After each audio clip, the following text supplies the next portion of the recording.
Science point में पुनः स्वागत है आपका। कल अपने पढ़ रहे थे पॉलिटिकल साइंस में, अपने राष्ट्रपति से संबंधित चीज़ें पढ़ी थी और अपने ये भी पढ़ लिया था कि भाग 5 में संघ सरकार और आर्टिकल 52 से लगाकर 78 तक उसमें संघ की कार्यपालिका शक्तियों का वर्णन है। ठीक है ना। और 52 में राष्ट्रपति का एक पद होगा, ये है। और 53 में संघ की कार्यपालिका शक्ति राष्ट्रपति में निहित होती है।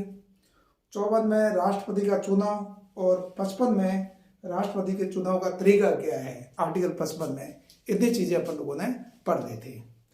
इसके साथ में अपन लोगों ने ये भी देखा था कि पहले राष्ट्रपति से लगाकर वर्तमान राष्ट्रपति तक के प्रमुख जो चीजें थी उसके बारे में। जैसे पहले राष्ट्रपति थे वो सबसे अधिक समय तक रहने वाले राष्ट्रपति, और एक व्यक्ति को 3 बार उन्होंने प्रधानमंत्री पद की शपथ दिलाई थी। और उसके बाद में अपन ने एक एक करके देखा था। और अपने 77 में एक ये भी पढ़ा था कि 1977 में 11 फरवरी और 1977 को आपके उस समय के राष्ट्रपति थे ये फखरुद्दीन अली अहमद, उनकी मृत्यु हो गई थी। ठीक है। और फिर 11 फरवरी 1977 से 25 जुलाई 1977 तक क्या कहते हैं जेटी साहब, क्या नाम है उनका, ये बीडी जत्ती थे, वो कार्यवाहक आपके रहे थे। बीडी जत्ती आपके कार्यवाहक राष्ट्रपति रहे थे। ये उस समय उपराष्ट्रपति थे और इन्होंने कार्यवाहक राष्ट्रपति के रूप में काम किया था। ये सर्वाधिक समय तक, लगभग आपको 5 महीने के आसपास हो जाएगा, और सर्वाधिक समय तक क्या रहे थे, कार्यवाहक राष्ट्रपति के रूप में इन्होंने काम किया था। और मोरारजी जो देसाई थे उन्होंने 24 मार्च और 1977 को क्या ली थी, राष्ट्रपति पद की शपथ ली थी। तो ये मोरारजी जो देसाई थे ना, उनको प्रधानमंत्री पद की जो शपथ दिलाई थी वो बीडी जत्ती ने दिलाई थी, फखरुद्दीन अली अहमद ने नहीं दिलाई थी। इसको आपको ध्यान रखना है, क्योंकि आपको क्वेश्चन आता है निम्नलिखित में से किस राष्ट्रपति ने किसी भी प्रधानमंत्री को पद की शपथ नहीं दिलाई। तो उसमें आपके क्या है, बीडी जत्ती ने किसी को नहीं, सॉरी फखरुद्दीन अली अहमद ने किसी को नहीं दिलाई, और जहांगीर हुसैन ने भी किसी भी राष्ट्रपति को, सॉरी प्रधानमंत्री को पद की शपथ नहीं दिलाई है। और वेंकट रमन की बात है तो आपको मैंने बताया था कि 1987 से लगाकर 92 तक ये क्या रहे थे, आपके राष्ट्रपति रहे थे। तो उस समय प्रधानमंत्री को 4 प्रधानमंत्रियों के साथ में उन्होंने काम किया था, लेकिन शपथ 3 को दिलाई थी। किसको, विश्वनाथ प्रताप सिंह और चंद्रशेखर और पीवी नरसिम्हा राव को। ठीक है। सबसे अधिक मतलब क्या प्रधानमंत्रियों के साथ में इन्होंने काम किया था, 4 प्रधानमंत्रियों के साथ में आपके आर वेंकट रमन है। और उसके बाद में हम लोग देखते हैं आगे। ठीक है ना। इसमें जो इंपॉर्टेंट जो क्वेश्चन है, और ये भी है कि ये राष्ट्रपति बीडी जत्ती 25 जुलाई 1977 तक उपराष्ट्रपति थे। बीडी जत्ती, उन्होंने राष्ट्रपति के रूप में काम किया था। और उसके बाद में अब राष्ट्रपति का जो चुनाव होता है 25 जुलाई को क्या कहता है, राष्ट्रपति शपथ लेता है। बाद में कोई समस्या नहीं आई, 5 वर्ष राष्ट्रपति ने कार्यकाल पूरा किया 1977 के बाद में। ठीक है। आज अपन लोग देखेंगे, अपन लोगों ने ये पढ़ लिया था कि राष्ट्रपति का चुनाव कैसे होता है, चुनाव का तरीका कौन सा है, आर्टिकल 55, और 54 में राष्ट्रपति का चुनाव। ठीक है ना, ये अपन लोगों ने पढ़ लिया था। और 52 में राष्ट्रपति का एक पद होगा। 53 में संघ की कार्यपालिका शक्ति किसमें होगी, राष्ट्रपति में निहित होगी। 54 में निर्वाचन, 55 में राष्ट्रपति के निर्वाचन का तरीका, और 56 में कार्यकाल, राष्ट्रपति का कितना कार्यकाल होगा, है ना। अगर उसमें इसके बाद कैसे दे सकता है, इसके अपन लोग आगे चर्चा करेंगे। और उसके बाद में अपन पहले योग्यता देख लेते हैं, राष्ट्रपति पद की योग्यता क्या है। राष्ट्रपति के पद की योग्यता क्या होगी, इसका विवरण आर्टिकल 58 में है, आर्टिकल 58 में है। राष्ट्रपति के पद से संबंधित क्या योग्यता होगी उसका विवरण है आर्टिकल 58 में। मतलब कौन सा कोई व्यक्ति, राष्ट्रपति कौन सा व्यक्ति चुना जाएगा, इसके पद से संबंधित योग्यता। पहला है वो भारत का नागरिक होना चाहिए, नंबर 1। नंबर 2 क्या है, वह 35 वर्ष की आयु पर ही कर चुका होगा। ठीक है ना। नंबर 3 है कि लोकसभा का सदस्य निर्वाचित होने की जो योग्यता होना वो राष्ट्रपति को रखनी चाहिए। और चौथा जो है वह किसी लाभ के पद पर कार्यरत नहीं होना चाहिए। लेकिन कोई राष्ट्रपति है, मान लीजिएगा राष्ट्रपति है, वो पद पर कार्यरत है, जैसे आपको मैं बता दूं, डॉक्टर राजेंद्र प्रसाद आपके क्या थे, राष्ट्रपति थे 1957 में, और पद पर रहते हुए उन्होंने क्या किया था, दोबारा चुनाव लड़ा और दोबारा राष्ट्रपति चुन लिए गए। तो ये उपराष्ट्रपति का पद हुआ और राष्ट्रपति का पद हुआ, राज्यपाल का पद हुआ, और मंत्री चाहे संघ सरकार का हो चाहे राज्य सरकार का मंत्री हो, इनको लाभ के पद के तहत नहीं माना जाता है। समझ आएगी बात को नहीं? ठीक है, इनको लाभ के पद के तहत नहीं माना जाता है, और वो पद पे रहते हुए भी राष्ट्रपति का चुनाव आपके लड़ते और जीते भी है। जैसे वर्तमान राज्यपाल थी महिला, ये जो द्रौपदी है ना जी, ये राज्यपाल रहते हुए उन्होंने पद का चुनाव लड़ा राष्ट्रपति का, और राष्ट्रपति चुन ली गई। इसी प्रकार पहले बार राष्ट्रपति कोविंद जो थे वो भी राज्यपाल थे, और राज्यपाल के पद पर रहते हुए उन्होंने क्या लड़ा था, चुनाव लड़ा था। और आपके जो थे प्रणब मुखर्जी 2012 में, तो 2012 उस समय वो केंद्र में मंत्री थे, उन्होंने केंद्र में मंत्री के पद पर रहते हुए राष्ट्रपति का चुनाव लड़ा और जीते। ठीक है, बाद में इस्तीफा दे देंगे और वो पद ग्रहण कर लेंगे। और इसी प्रकार 2007 में जो थे आपके प्रतिभा पाटिल है ना, वो भी राज्यपाल थी राजस्थान की, राज्यपाल के पद पर रहते हुए उन्होंने चुनाव लड़ा और जीती। ठीक है ना, तो ये राज्यपाल का पद है, उपराष्ट्रपति का पद है, राष्ट्रपति का पद है। ठीक है ना, और मंत्री चाहे संघ सरकार में हो चाहे राज्य सरकार में हो, मंत्री जो भी होंगे वो लाभ के पद के अंतर्गत नहीं आते हैं, ये ध्यान रखना है। ठीक है ना, और वैसे भी राष्ट्रपति कहना है, भारत में ये प्रावधान नहीं है, कोई भी राष्ट्रपति कितनी बार दोबारा चुनाव लड़के चुनाव जीत के दोबारा राष्ट्रपति चुना जा सकता है, निर्वाचित हो सकता है। जैसे अमेरिका में दो टर्न ओवर उसको मिलते हैं, दोबारा नहीं चुना जाता उसको। लेकिन भारत का राष्ट्रपति 2 बार 3 बार 4 बार जिन्हें चाहे उतनी बार दोबारा राष्ट्रपति निर्वाचित हो सकता है। लेकिन अभी तक केवल राजेंद्र प्रसाद ही दोबारा निर्वाचित हुए हैं, बाकी कोई राष्ट्रपति को दोबारा निर्वाचित होने का क्या मिला नहीं, मतलब क्या मौका नहीं मिला है। ठीक है ना, तो ये लाभ के पद के नहीं आते हैं।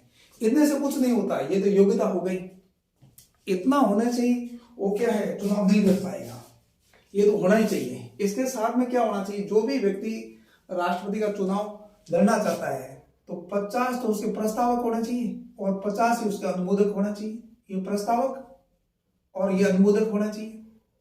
अनुमोदक और प्रस्तावक कौन होंगे, कोई व्यक्ति नहीं होगा, वो निर्वाचक मंडल में जो भी व्यक्ति होगा राष्ट्रपति को जो चुनाव में निर्वाचक वोटिंग करेगा उसमें कोई प्रस्तावक होना चाहिए। मतलब किसी विधानसभा का निर्वाचित सदस्य या संसद का कोई निर्वाचित सदस्य उसका प्रस्तावक होना चाहिए।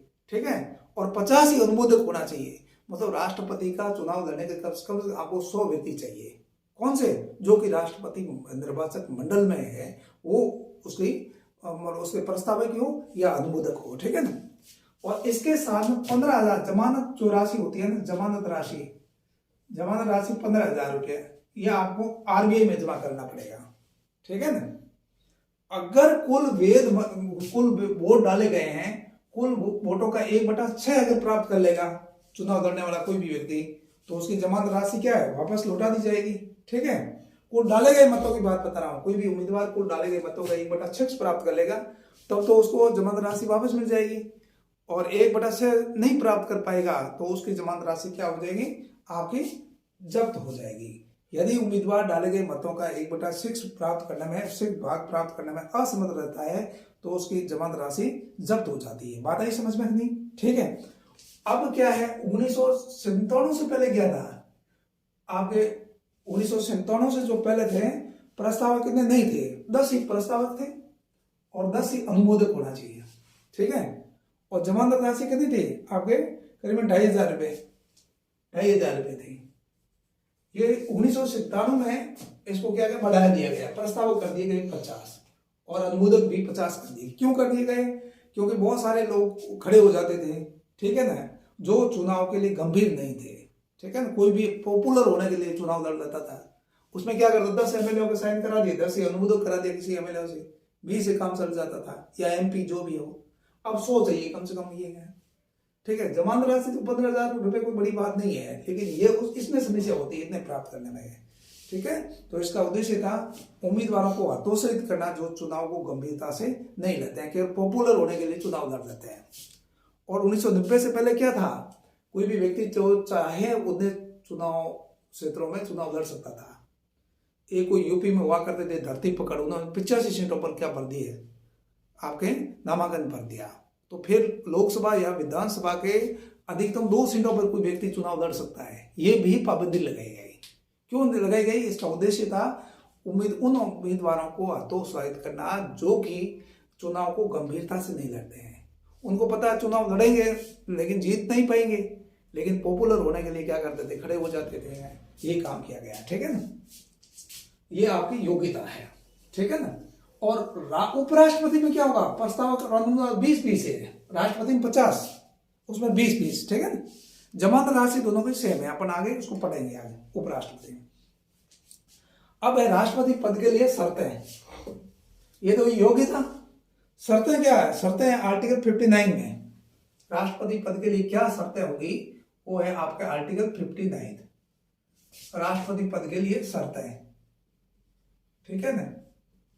राष्ट्रपति पद के लिए क्या शर्तें होगी? ये क्या है? आपके आर्टिकल 59 में है। ये क्या होगी? वो संसद के किसी भी सदन का या राज्य विधायिका का सदस्य नहीं होना चाहिए। मंत्री तो हो सकता है, कोई दिक्कत नहीं, ठीक है।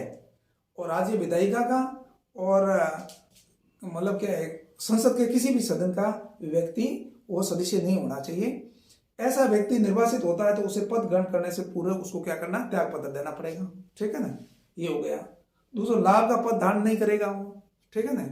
लाभ का पद धारण नहीं करेगा, ठीक है ना। ये बात समझ में आ गई।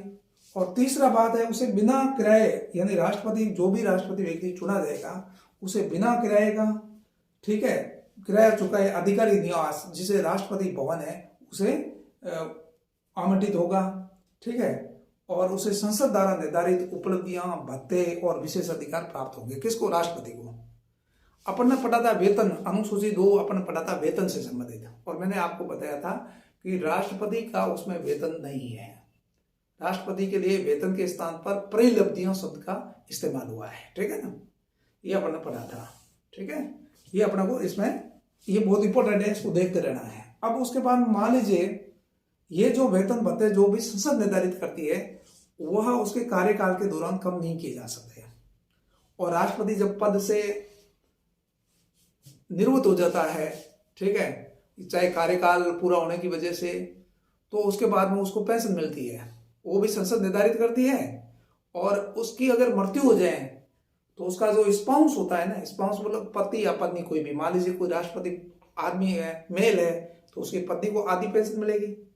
और मान लो प्रतिभा पाटिल है, वो थी महिला थी, तो उनके हस्बैंड को क्या है, मान लीजिएगा आधी पेंशन मिलेगी। महिला है तो पुरुष को, पुरुष है तो महिला को, स्पाउस को मतलब क्या, हाफ पेमेंट मिलेगा, उसको पेंशन के रूप में प्राप्त होगा। ये उसमें प्रावधान किया गया है, ठीक है ना।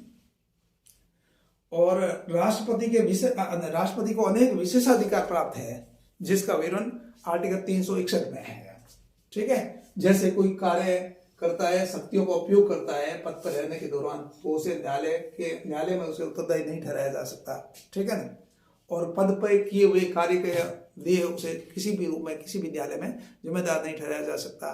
पद पर रहते हुए उन्हें गिरफ्तार नहीं किया जा सकता, ठीक है। आपराधिक मुकदमा दर्ज नहीं किया जा सकता। ऐसे बहुत सारे विशेषाधिकार हैं जिनको अपन देखेंगे, ठीक है ना। इसके बाद में शपथ, राष्ट्रपति का शपथ अपन ने पढ़ा था। बहुत सारे जो पदाधिकारी थे उनका अनुसूची 3 है ना, उसमें शपथ का प्रावधान है, ठीक है ना। लेकिन राष्ट्रपति के लिए शपथ का प्रावधान अनुसूची 3 में नहीं है। कौन से अनुसूची में नहीं है? 3 में नहीं है, ठीक है ना। अब कौन से? आर्टिकल 60 में है। आर्टिकल 60 में राष्ट्रपति के लिए शपथ का जो प्रावधान है वो किसमें है? आपके आर्टिकल 60 में, 60 में है। वो आपके अनुसूची 3 में नहीं है। ये अपन अनुसूची जब पढ़े थे वो उसमें हम लोग पढ़ चुके हैं, ठीक है। अब इसके बाद में बहुत इंपॉर्टेंट है कि राष्ट्रपति को शपथ कौन दिलाता है? सुप्रीम कोर्ट का मुख्य न्यायाधीश, ठीक है ना। अगर वो सुप्रीम कोर्ट का मुख्य न्यायाधीश किसी वजह से अनुपस्थित है तो जो सबसे सीनियर जो जज होगा सुप्रीम कोर्ट का, वो उसको इनको शपथ दिलाएगा, है।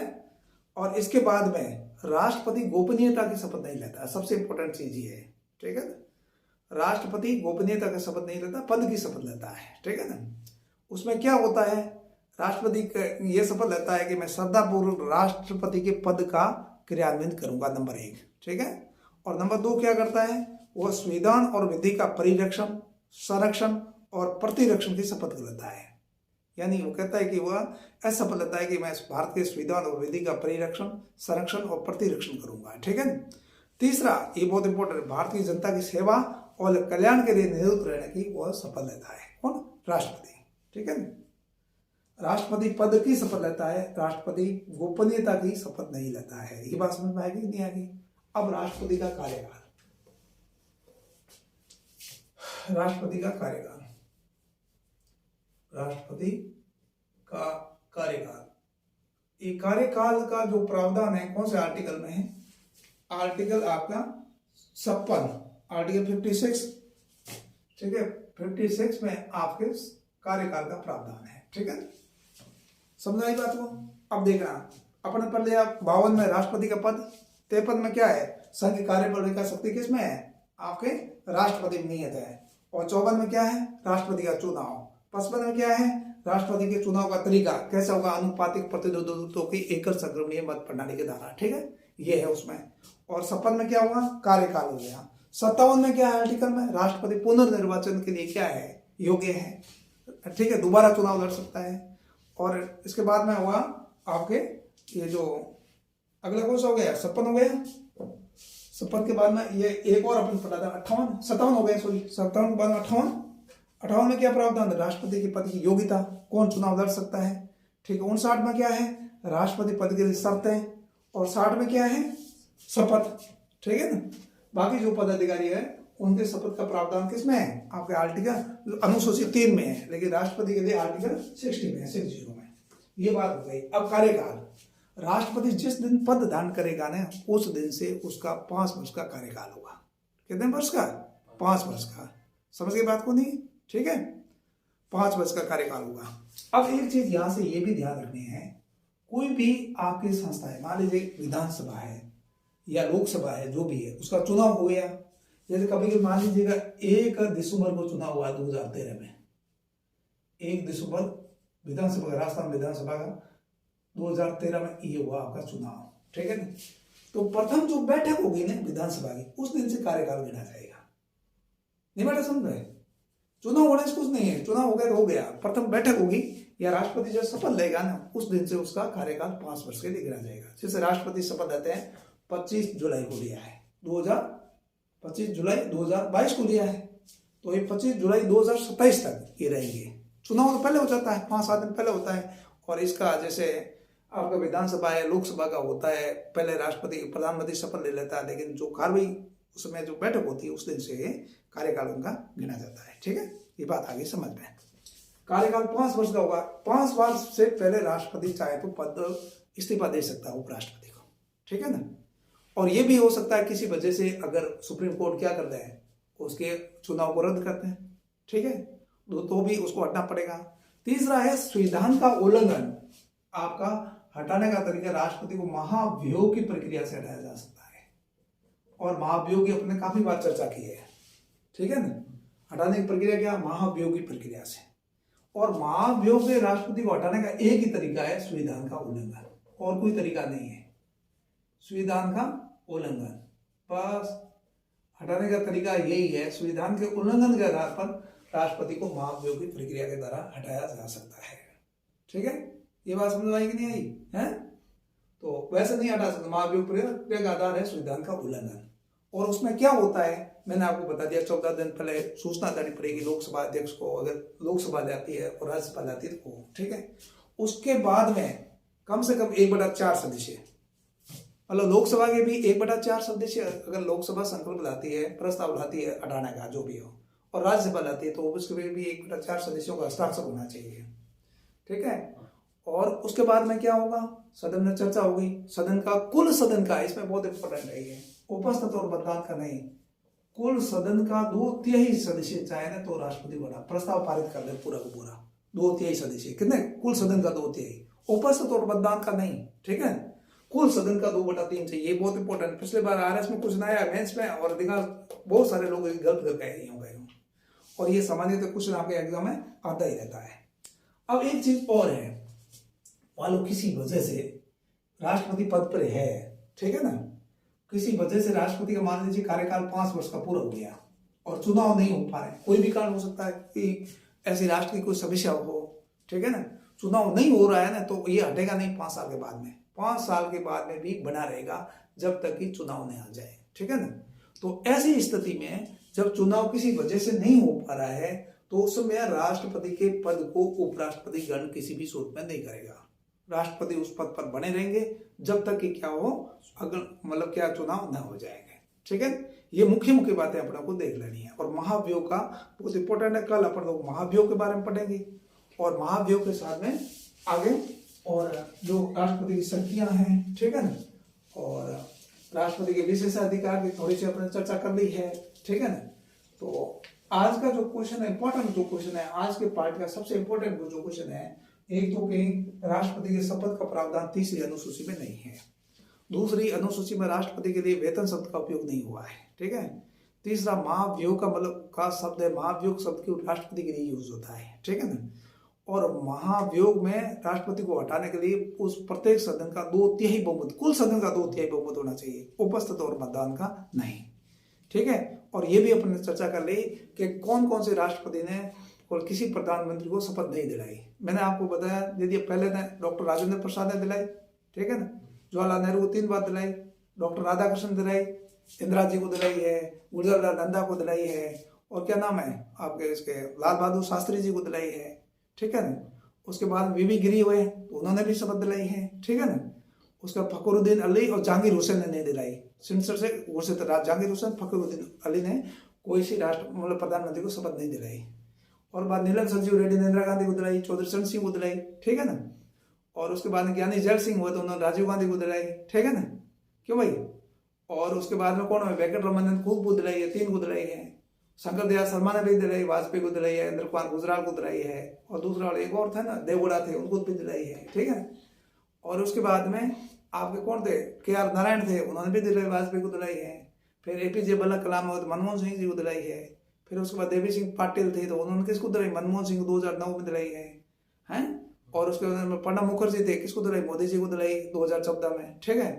और उसके बाद कोविड थे तो उन्होंने 2019 में किसको दिलाई, आपके मोदी जी को दिलाई। तो कौन से हैं नहीं दिलाई है। और हिदायतुल्लाह खान थे, पहले कार्यवाहक थे, क्यों थे कार्यवाहक, क्यों बने, वो कल मैंने चुनाव में आपको बता दिया था, ठीक है। क्योंकि वीवी गिरी उस समय उपराष्ट्रपति थे, जहांगीर हुसैन की मृत्यु हो गई तो वीवी गिरी ने उनको क्या किया, उपराष्ट्रपति थे उसमें, उन्होंने कार्यवाहक राष्ट्रपति के रूप में काम करना शुरू किया। लेकिन बाद में चुनाव हुआ तो वीवी गिरी उम्मीदवार बने, उन्होंने वहां से इस्तीफा दे दिया। तो हिदायतुल्लाह खान क्या थे, सर्वोच्च न्यायालय के न्यायाधीश थे, मुख्य न्यायाधीश थे, उन्होंने इस पद को ग्रहण किया, ठीक है ना। जो भी राष्ट्रपति के पद को ग्रहण करेगा कोई भी व्यक्ति, चाहे उपराष्ट्रपति भी ग्रहण करेगा, चाहे वो करेगा, तो वो शपथ लेगा राष्ट्रपति वाली, ठीक है। ये मुख्य चीज आज देख ली, आज नहीं कल अपन उससे आगे चलेंगे। लगा था सब अच्छा ऐसा है। इसमें से अभी अपन ने महाभियोग की चर्चा कर ली, और राष्ट्रपति मान लीजिए हट जाता है तो उसके बाद में क्या करेगा, उपराष्ट्रपति काम करेगा। और मान लीजिए किसी वजह से उपराष्ट्रपति नहीं है तो कौन काम करेगा, सर्वोच्च न्यायालय का मुख्य न्यायाधीश है। लेकिन इसमें एक चीज आपको और ध्यान रखते हैं, जैसे उपराष्ट्रपति, मान लीजिए उपराष्ट्रपति क्या होता है, उपराष्ट्रपति आपके पदेन सभापति होता है, किसका, राज्यसभा का। पदेन सभापति का मतलब क्या होता है, पदेन सभापति का मतलब ये होता है जो भी व्यक्ति उस पद पे है वो क्या करेगा, आपका उसका सभापति होगा। जैसे जगदीश धनखड़ उस पद पे है तो ये आपका उसका सभापति होगा ही, ठीक है ना, राज्यसभा पदेन सभापति है। तो ये जो उपराष्ट्रपति है इसको आप लोग जानते हैं कि जब उपराष्ट्रपति के रूप में उसको कोई वेतन भत्ते नहीं मिलते हैं, उसको राज्यसभा के सभापति के रूप में वेतन भत्ते प्राप्त होते हैं। लेकिन मान लीजिए किसी वजह से राष्ट्रपति की मृत्यु हो जाए या उस महाभियोग की प्रक्रिया के द्वारा हटा दिया जाए, है, और इसके बावजूद या उसको क्या कर दें, चुनाव उसका रद्द कर दिया जाए या खुद वो इस्तीफा दे दें, ठीक है, किसी वजह से राष्ट्रपति हटता है तो उपराष्ट्रपति उस पद को ग्रहण करेगा और त्याग पत्र देगा तो उपराष्ट्रपति को देगा, ठीक है, उपराष्ट्रपति उस पद को ग्रहण करेगा, ठीक है ना। तो उसमें उपराष्ट्रपति को सभापति के रूप में काम नहीं करेगा, ठीक है ना, किसके रूप में काम करेगा, राष्ट्रपति के रूप में काम करेगा। जब उपराष्ट्रपति राष्ट्रपति के रूप में काम करेगा तब वो सभापति के रूप में काम नहीं करेगा, ठीक है। और क्या काम करेगा, जब वो राष्ट्रपति के रूप में काम करेगा तो उसको वेतन भत्ते इत्यादि है वो किसके रूप में दिए जाएंगे, राष्ट्रपति के वेतन भत्ते ही मिलेंगे, उसको उपराष्ट्रपति वाली स्थिति प्राप्त नहीं होगी। बात ही समझ में नहीं। मान लो ऐसी स्थिति उत्पन्न हो जाए कि राष्ट्रपति त्याग पत्र दे दे, उसमें उपराष्ट्रपति का पद भी किसी वजह से खाली हो, ठीक है। तो कौन करेगा? सर्वोच्च न्यायालय का मुख्य न्यायाधीश क्या करेगा? राष्ट्रपति के कर्तव्यों का निर्वहन करेगा। और मान लीजिए किसी वजह से सर्वोच्च न्यायालय के मुख्य न्यायाधीश का पद भी खाली है, तो सबसे सीनियर जो होगा ना जज, वो क्या करेगा? राष्ट्रपति के मतलब क्या कार्यों का क्या निर्वहन करेगा। ये हमारी मुख्य मुख्य बात हो गई, ठीक है। और उसके बाद में अपने महाभियोग शब्द है। महाभियोग में अपन ने ये चर्चा कर ली, ठीक है, कि राष्ट्रपति को कैसे हटाते हैं, किन आधारों पर हटाते हैं, ठीक है। और ये भी हमने चर्चा कर ली, मान लीजिएगा चुनाव किसी वजह से नहीं हो पा रहा है, तो उस स्थिति में क्या करेगा? राष्ट्रपति मतलब है किसी भी रूप में उपराष्ट्रपति वो राष्ट्रपति का कार्य नहीं देखेगा। राष्ट्रपति कंटिन्यू काम करता रह जाएगा जब तक कि नए राष्ट्रपति का चुनाव न हो जाएगा। और किसी वजह से अगर इस्तीफा दे देता है राष्ट्रपति, मान लीजिएगा है कि मृत्यु हो गई या किसी वजह से इस्तीफा भी दे दें, तो नए राष्ट्रपति कोशिश की जाती है कि नए राष्ट्रपति का चुनाव 6 महीने के अंदर हो जाए। लेकिन उसके बाद में जो चुनाव होगा, 6 महीने के बाद में चुनाव होगा ना, वो 5 साल के लिए होगा। ऐसा नहीं होगा कि भाई जैसे क्या होता है, मैं आपको बताऊं, जैसे लोकसभा है, लोकसभा के किसी सदस्य की मृत्यु हो जाए मान लीजिएगा, ठीक है ना, या राज्यसभा के किसी सदस्य का किसी वजह से पद अगर रिक्त हो जाए ना, तो मान लीजिएगा उसका 3 वर्ष के बाद में पद का हो गया, रिक्त हो गया 3 वर्ष के बाद में। या विधानसभा के सदस्य की भी बात कर लो, तो शेष कार्यकाल के लिए चुना जाएगा, ठीक है ना, शेष कार्यकाल के लिए। मैं तो जैसे एग्जाम्पल आपको दूंगा, सुजानगढ़ में चुनाव हुआ थोड़े दिन पहले, नहीं हुआ है? सुजानगढ़ विधानसभा चूरू में, एक रतनगढ़ में हुआ, कहाँ हुआ? अभी और हुआ, बाबूलाल जी शर्मा थी, उनका डेथ हो गई, वहां पर हुआ। तो ये विधायक जो चुना जाएगा ना, वो शेष कार्यकाल के लिए, लगभग 1 साल का कार्यकाल विधानसभा का रहा है उस समय से, तो 1 साल के लिए चुना गया है, न कि 5 साल के लिए। लेकिन राष्ट्रपति का पद रिक्त होता है ना, तो रिक्त हो जाता है, फिर चुनाव होता है, तो अगले 5 साल के लिए होंगे, न कि शेष कार्यकाल के लिए, ठीक है। ये बात समझ में आई कि नहीं आई? हाँ, तो इसका अपने को ध्यान रखना है। तो इनके पद में और उनके पद में इतना फर्क हो गया। बाकी ये राष्ट्रपति के और उपराष्ट्रपति में क्या फर्क है? अब इसमें इंपॉर्टेंट चीज ये है, अपन आगे इसको देखेंगे। तो राष्ट्रपति को हटाने के लिए प्रस्ताव सदन के किसी भी सदन में आ सकता है, ठीक है, समझिए मेरी बात को।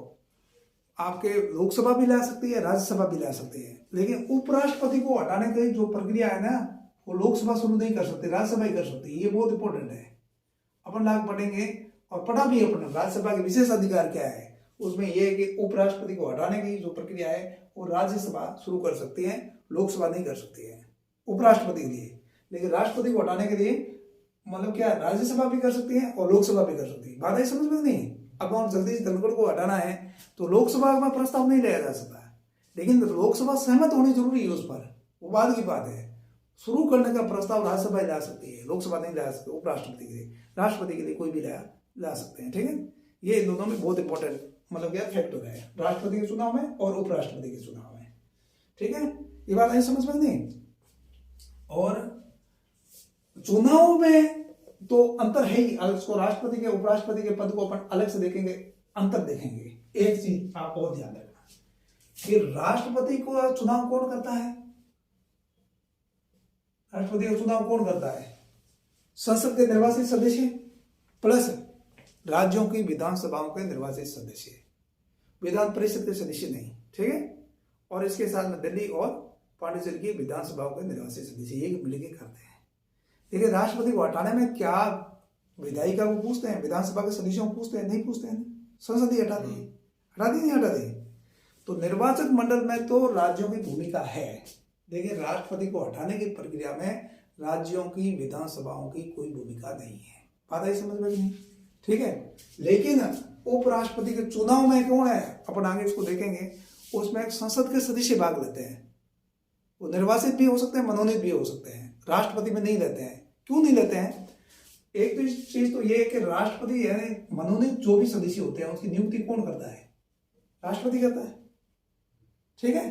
दूसरा कारण क्या है कि ये जो आपका मनोनीत सदस्य है ना, वो उन्होंने भी वोटिंग की है भाई, कहीं के क्षेत्र के निवासी है तो विधानसभा में भी वोटिंग करते हैं, ठीक है, और लोकसभा में भी वोटिंग करते हैं, तो उनका प्रतिनिधित्व तो हो जाता है कि नहीं हो जाता वहां पर आपस में, है, इसलिए नहीं करते हैं, ठीक है। तो मनोनीत सदस्य इसके चुनाव में भाग नहीं लेते हैं, लेकिन उपराष्ट्रपति के चुनाव में भाग लेते हैं। ठीक है, इसी प्रकार से अपन इसकी तुलना करते हुए इसको देखेंगे। ठीक है नहीं, आगे अब राष्ट्रपति की अपन एक तो महाभियोग की प्रक्रिया है, महाभियोग की प्रक्रिया अपने देख ली है, और इसको ध्यान रखना है कि पहला 14 दिन पहले नोटिस देना जरूरी है। जिस भी सदन में प्रस्ताव आएगा संकल्प के रूप में आएगा, संकल्प का मतलब है उस पर मतदान होगा। ठीक है, 1/4 सदस्य कुल सदन के सदस्य संख्या का जो भी प्रस्ताव लाएगी। ठीक है, उसके बाद में राष्ट्रपति चाहे तो अपनी ओर से किसी व्यक्ति को जवाब देने के लिए कह सकता है, खुद भी दे सकता है और दूसरों को दे सकता है। ठीक है ना, फिर अगर कुल सदन की 2/3 से वो बहुमत पारित कर दे तो क्या राष्ट्रपति हट जाएगा। 2/3 कुल सदन का 2/3, ये ध्यान रखना है। उपस्थित और मतदान का लोग क्या करते हैं, उनको ध्यान विशेष बहुमत के बारे में ध्यान होता है, इसलिए उपस्थित और कुल क्या कहते हैं, उपस्थित और बहुमत करना मतलब मतदान करने वालों का 2/3 कर देता है, जो कि सही नहीं है। कुल सदन का 2/3 राष्ट्रपति को महाभियोग की प्रक्रिया से हटाने के लिए प्रत्येक सदन का 2/3 बहुमत उसके खिलाफ होना चाहिए, नहीं तो उसको पद से नहीं हटाया जा सकता है। ये बात समझ में आ गई कि नहीं आ गई। अब अपन लोग राष्ट्रपति की शक्तियों के बारे में पढ़ेंगे आगे, है ना। क्योंकि कार्यकाल हो गया उनका, ठीक है, शपथ हो गई, वेतन भत्ते हो गए, विशेष अधिकार हो गए 361 में। ठीक है, राज्यपालों को भी विशेष अधिकार 361 में ही है। ठीक है, और अब अपन लोग पढ़ेंगे राज्यपाल की कौन कौन सी शक्तियां हैं, सॉरी राज्यपाल की नहीं, राष्ट्रपति की कौन कौन सी शक्तियां हैं। आप लोग इसको अलग से देखेंगे। ठीक है, चलो ओके भाई।